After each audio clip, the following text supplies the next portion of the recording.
Assalamualaikum warahmatullahi wabarakatuh. Selamat bertemu kembali dengan saya, Siti Malihatun Badriah. Salam sehat, bahagia, dan sukses selalu. Teman-teman, para pemirsa yang berbahagia, pada kesempatan yang luar biasa ini, kita kembali bertemu untuk membahas mengenai persoalan hukum. Kali ini kita akan membahas mengenai risiko dalam kontrak bisnis. Seringkali orang menanyakan, apa sebenarnya risiko dalam kontrak bisnis ini? Risiko yang dimaksud risiko dalam kontrak bisnis ini tidak sama dengan yang sering kita bicarakan dalam kehidupan sehari-hari. Kita sering mendengar kata risiko dalam kehidupan sehari-hari, dalam kehidupan masyarakat. Namun, ini berbeda dengan yang dimaksud risiko dalam kontrak bisnis.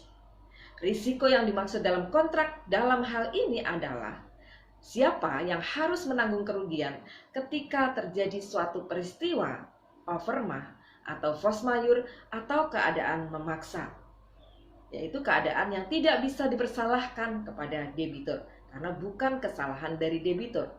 Lalu apa sebenarnya peristiwa force majeure atau keadaan maksa atau overmah ini? Overmah adalah suatu peristiwa yang tidak terduga yang terjadi setelah adanya perjanjian yang bukan karena kesalahan dari debitur. Sehingga di sini tidak bisa dipertanggungjawabkan kepada debitur karena bukan kesalahan dari debitur.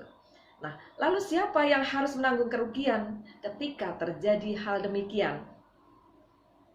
Kita bisa melihat ada risiko dalam perjanjian timbal balik dan risiko dalam perjanjian sepihak.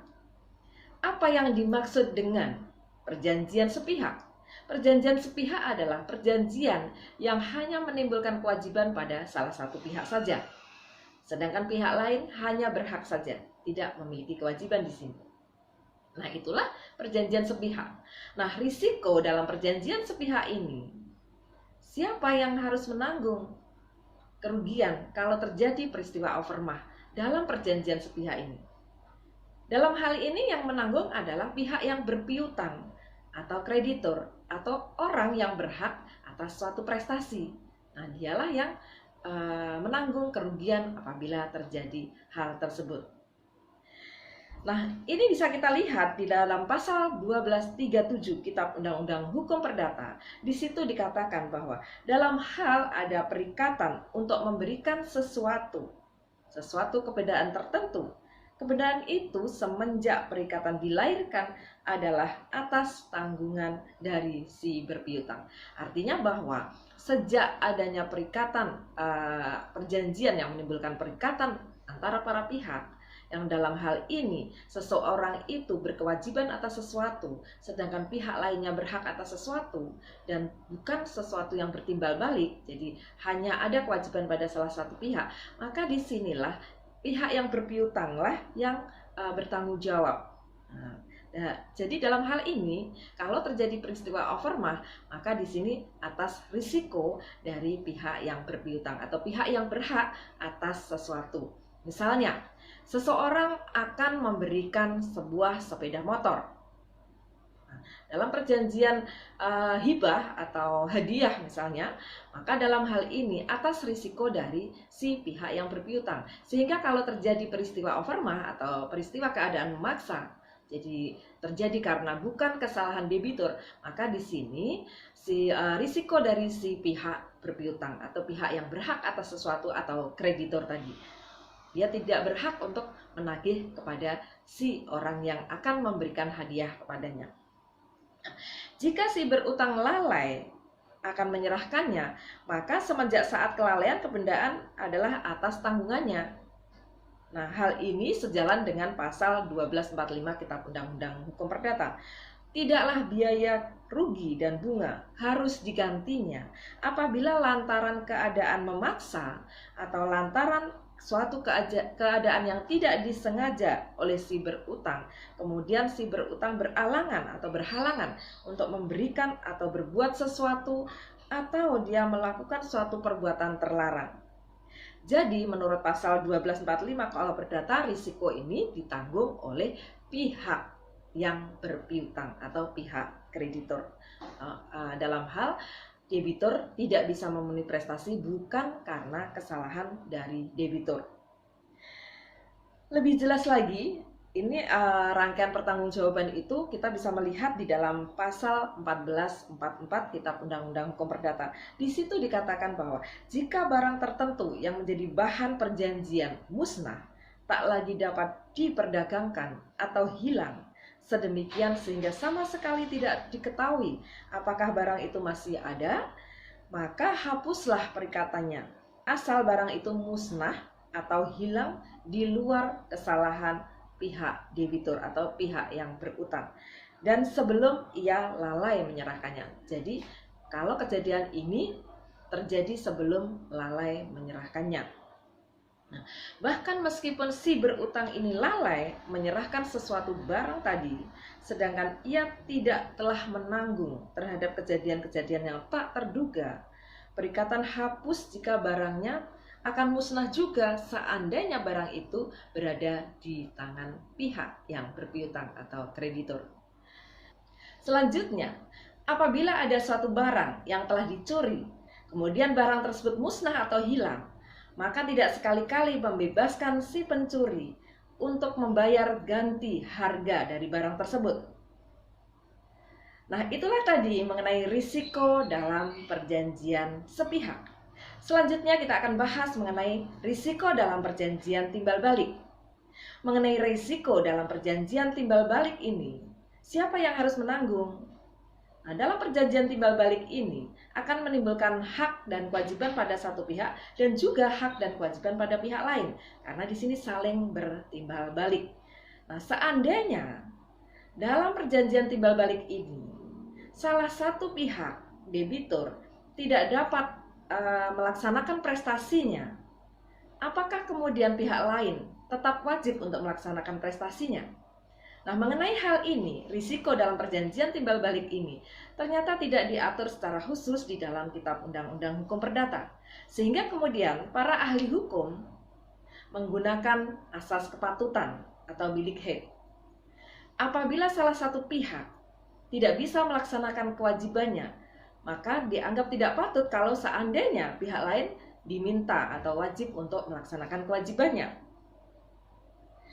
Kita bisa melihat dalam pasal 1545 Kitab Undang-Undang Hukum Perdata, jika suatu barang tertentu yang telah dijanjikan untuk ditukar musnah di luar kesalahan pemiliknya, maka perjanjian dianggap sebagai gugur. Dan siapa dari pihaknya yang telah memenuhi perjanjian dapat menuntut kembali barang yang ia telah berikan dalam tukar-menukar tersebut. Nah, ini dalam perjanjian tukar-menukar.